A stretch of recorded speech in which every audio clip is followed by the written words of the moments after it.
नमस्कार दोस्तों, स्वागत है आपका मेरे चैनल पे। जैसे कि आप जानते हैं, रिजल्ट 9 जून के करीब आपका जेई एडवांस का आ ही जाएगा। मार्क्स वर्सेस रैंक हमने ऑलरेडी एक वीडियो में डिस्कशन कर लिया है। आज के वीडियो का टॉपिक ये होने वाला है कि कितने मिनिमम मार्क्स पे आपको टॉप 7 में टॉप 7 जो ओल्ड आईआईटीज़ हैं उसमें आपको एक ब्रांच मिल जाएगी, वो भी बीटेक की। मैं इसमें बीएससी के कोर्सेज नहीं इंक्लूड करे हैं। अगर आप बीएससी आर्किटेक्चर को इंक्लूड कर लोगे तो इससे भी ज़्यादा लोअर जाता है कट ऑफ। ठीक है, ये बात आप क्लियर कर दे रहा हूँ मैं। ठीक है, वीडियो को स्टार्ट में करने से पहले। ठीक है, अब मैं अपने बारे में बता दूँ। मेरा नाम है रिपु दमन सिंह।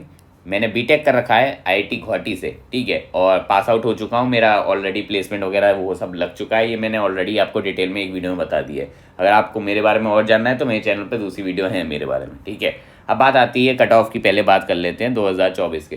कट ऑफ काफ़ी ज़्यादा डिबेटेबल रहने वाला है, इसका मैं पहले ही बता चुका हूँ। कुछ लोग कह रहे हैं 80 होगा, कुछ लोग कह रहे हैं 100 होगा, कुछ भी हो सकता है इसके बीच में। इन रियलिटी किसी को कुछ नहीं पता कि कट ऑफ क्या होने वाला है। सिर्फ जेई एडवांस वालों को पता है, यानी आईआईटी मद्रास ही बताएगा इन द एंड कि कट ऑफ कितना होने वाला है। तो होप करते हैं कि आपका कट ऑफ वैसे तो लोअर ही जाए, क्योंकि लोअर जाएगा तो आपके चांसेस बढ़ जाएंगे आईआईटी में जाने के। सिंस इस साल कंपटीशन का, जैसा कि आपने देख ही लिया था ट्रेंड, जैसा मेंस में कितने ज़्यादा आपको परसेंटाइल लाने पे आपके तब रैंक बन रही थी, तो भाई ऐसा केस जेई एडवांस में भी मोस्ट प्रोबेबली हो सकता है, क्योंकि कंपटीशन हर साल बढ़ता ही जा रहा है। ठीक है, और मैं आपको एक बेसिक चीज़ बता देता हूँ कि बोनस डिसाइड करेगा इस बार का कट ऑफ क्या है। अगर ज़्यादा बोनस आ गया तो ऑब्वियसली बढ़ सकता है कट ऑफ, वैसे चांसेस तो कम ही है बोनस के इस बार।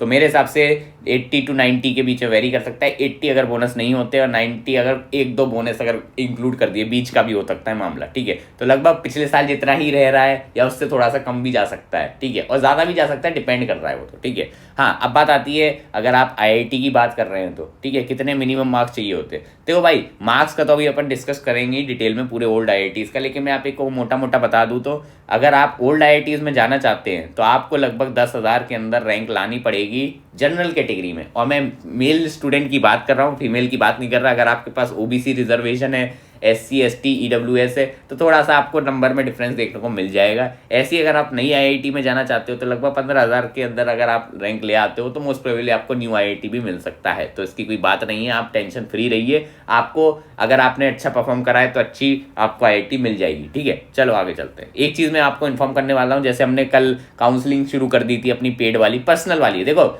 यूट्यूब पे फ्री वाली तो आ ही रही है, लेकिन अगर आपको मेरे से पर्सनली कॉल पे बात करना है और मैं सेशन ले रहा हूँ तो कल हमने ये प्रोग्राम स्टार्ट कर दिया था। अगर आपको ज्वाइन करना है तो देखो भाई, टेलीग्राम पे जाना है, ये स्कैन कर लो QR कोड, या फिर @RDS Vlogs करके यूज़र नेम पे चले जाना। ठीक है, सिंपल एज देन, मेरे को मैसेज कर दो, मैं आपको सारी डिटेल्स वगैरह बता दूंगा। ठीक है, कल हमने फर्स्ट सेशन लिया था जिसमें हमने कोडिंग के बारे में बात करी थी कि आप ही फ्री टाइम में आप क्या बेसिक कोडिंग कर सकते हो जिससे आपको थोड़ा एज मिल जाए कॉलेज के अंदर, क्योंकि इन द एंड आपका गोल प्लेसमेंट ही होता है कि आप कैसे 30 से 40 लाख का पैकेज ले सकते हैं। ठीक है, और हमने माइनर की बात करी थी। एक कोर्स होता है माइनर कोर्स, ठीक है, जो आईआईटी ऑफर करती है। ये क्या होता है, अगर आपके पास सपोज करो मैकेनिकल डिग्री या फिर केमिकल की कोई डिग्री है, तो माइनर कोर्स क्या है, आप CS का एक माइनर कोर्स ले सकते हैं जिससे आपको थोड़ा सा प्लेसमेंट में एज मिल जाएगा। तो इसके बारे में हमने कल डिस्कस करा, और कल 5 ईयर कोर्स यानी डुअल डिग्री कोर्स के बारे में भी हमने कंपेरिजन करा था। तो ऐसे इंटरेस्टिंग लेक्चर्स के लिए आप हमें ज्वाइन कर सकते हैं। तो भाई सीधे RDS ब्लॉग पे मैसेज कर देना। ठीक है, मैं आपको पूरा डिटेल्स वगैरह भेज दूंगा, तो जरूर से आ जाना। और टाइम पास मत करना यार, सीधे अगर आपको ज्वाइन करना है तो ही आना। ठीक है,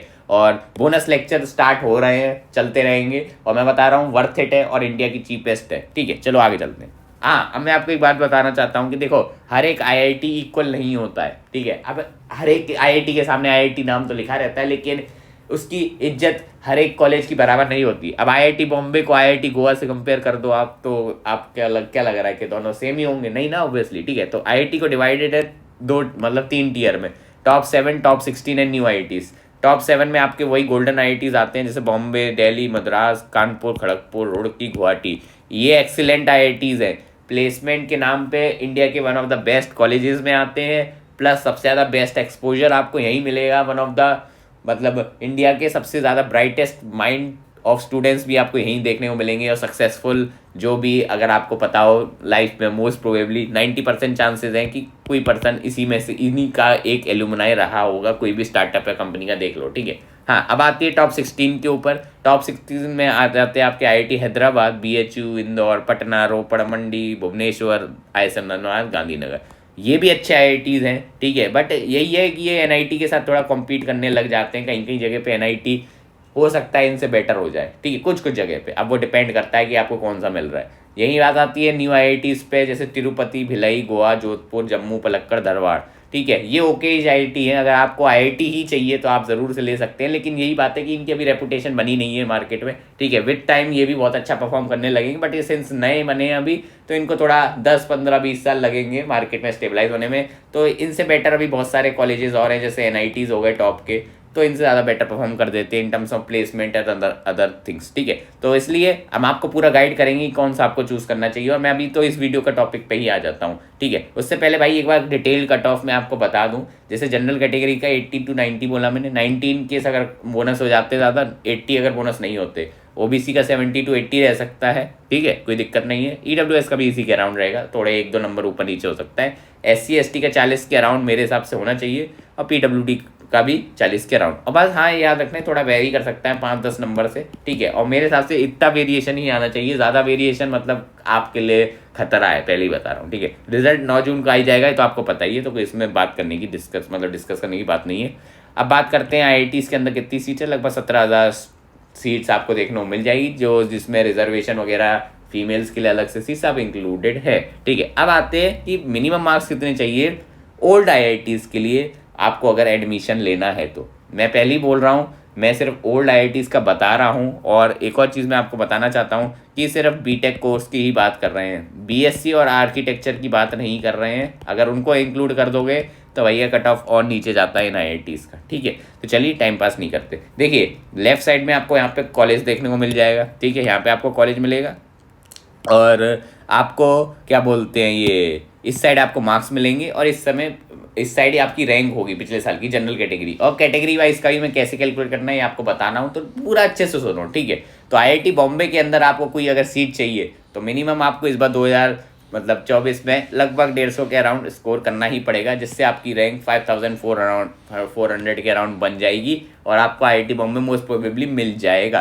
तो 150 का स्कोर आपको चाहिए रह सकता है इस बार, और 5400 रैंक पे आपको IIT बॉम्बे में सीट मिल जाएगी, ठीक है। तो इसलिए IIT बॉम्बे का सबसे ज़्यादा हाई कट ऑफ होता है, आप देख ही सकते हैं 150 के अराउंड में, ठीक है। अब बात करते हैं IIT दिल्ली की। IIT दिल्ली में जाने के लिए आपको मिनिमम 6700 रैंक तो चाहिए ही चाहिए, जो कि 142 पे आपकी बन जाएगी इस साल। तो 142 मार्क्स आपको मिनिमम चाहिए होंगे इस साल अगर आपको IIT दिल्ली में जाना है। अब बात करते हैं IIT कानपुर में। सिंस IIT कानपुर का थोड़ा कट ऑफ नीचे है, तो 133 मार्क्स आपको चाहिए, यानी क्लोजिंग रैंक इसकी है 8031, और आप IIT कानपुर के अंदर आपको एक सीट ज़रूर से मिल जाएगी, गारंटीड। सिंस अब बात करते हैं IIT खड़गपुर की। IIT खड़गपुर में इतनी ज़्यादा ब्रांचेज है ना, इसकी वजह से इसका कट ऑफ काफ़ी ज़्यादा नीचे है, 120 है इसका कट ऑफ, जिसपे क्लोजिंग रैंक अगर आप देखोगे तो 12,780। तो मज़ेदार बात है, अगर आपकी 12,000 रैंक भी है ना, तो भी आप KGP को ले जा सकते हैं, समझ रहे हो। तो ये मज़ेदार चीज़ है। बस हाँ वही है कि प्लेसमेंट थोड़ा उसका डिबेटेबल रहता है उस वाली ब्रांच का, बट ठीक है। अब आते हैं IIT मद्रास के ऊपर। IIT मद्रास में अगर आपको जाना है तो 134 मार्क्स आपको स्कोर करने पड़ेंगे, यानी अराउंड 8000 रैंक आपकी बन जाएगी, और आप आराम से IIT मद्रास की सीट ले जा सकते हैं खुशी खुशी। अब बात है IIT रुड़की की, बात करते हैं। IIT रुड़की में जाने के लिए आपको 9824 रैंक चाहिए, जो कि आपकी 126 पे बन जाएगी, 126 मार्क्स पे। और IIT रुड़की में आपको कुछ ना कुछ तो मिल ही जाएगा। याद रखिए सारे BTech के कोर्सेज की बात कर रहा हूँ मैं, यहाँ पे मैंने BSc आर्किटेक्चर नहीं इंक्लूड करे। अगर आप वो इनको इंक्लूड कर लोगे तो कट ऑफ और ज़्यादा नीचे चला जाएगा, ठीक है। अब बात आते हैं IIT गुवाहाटी के अंदर। IIT गुवाहाटी के अंदर जो मिनिमम आपको रैंक चाहिए वो है 10,455, जो आपकी ऑब्वियसली 125 नंबर पे बन जाएगी। तो अगर आपको IIT गुवाहाटी चाहिए तो 125 नंबर लेने पड़ेंगे। ये मेरा कॉलेज है और मैं बता रहा हूँ काफ़ी अच्छा कॉलेज है, ज़रूर से अगर आपको मिल रहा है इतनी भी रैंक है ना, तो ज़रूर से ऑप्ट कर लीजिए। मैं बता रहा हूँ आपका करियर एकदम 100% सेफ है। अब मैं बता देता हूँ, अगर आप फीमेल हो तो क्या करो, इसमें से 15-20 मार्क्स जो मैंने बताए माइनस कर लो, ठीक है। तो आपको फीमेल्स के लिए पता चल जाएगा। OBC के लिए भी सेम इतना ही अराउंड माइनस कर सकते हो आप, ठीक है। तो 15-20 मार्क्स माइनस कर लो OBC और फीमेल्स के लिए। और अगर आप SC ST हैं तो 30 से 35 मार्क्स सब्ट्रैक्ट कर सकते हैं, तो आपको पता चल जाएगा कितने मिनिमम मार्क्स पे आपको ये वाला IIT मिल रहा है, ठीक है, टॉप 7 में। और अगर आप PWD है तो 40+ मार्क्स आप माइनस कर सकते हैं, तो आपको पता चल जाएगा कि आपका कितने रैंक पे, मतलब कितने मार्क्स पे आपको टॉप 7 IIT मिल जाएगा। अब मैं आपसे एक चीज़ पूछना चाहता हूँ, ये तो मैंने टॉप 7 के लिए बनाया है, क्या आप चाहते हैं कि बाकी IITs के लिए भी मैं ये वीडियो बना दूँ? तो ज़रूर से कमेंट सेक्शन में बता दीजिए। और याद रखिएगा, मैंने आपको पहले ही बता दिया है कि हमारा पेड जो है काउंसलिंग शुरू हो चुका है, और मैं गारंटी दे रहा हूँ इतने सस्ते में कोई नहीं करेगा, और अगर कर भी रहा होगा तो IITian नहीं हो सकता, मैं पहले ही बोल रहा हूँ। और आज के सेशन में हम बहुत सारी चीज़ें डिस्कस करने वाले हैं। आज हम डिस्कस करेंगे ब्रांच के बारे में कि हर ब्रांच में डिटेल में क्या पढ़ाया जाता है, जिससे आप अपना इंटरेस्ट मतलब समझ सके कि ये अच्छा, ये वाली ब्रांच में ये पढ़ाया जाता है तो मैं ये वाली ब्रांच लूँगा। तो ज्वाइन करने के लिए मेरे को @RDS Vlogs टेलीग्राम पे मैसेज करिए, नहीं तो आप ये QR कोड को भी स्कैन कर सकते हैं। तो चले आपको मिलते हैं नेक्स्ट वीडियो में। Thank you, thanks for watching, bye.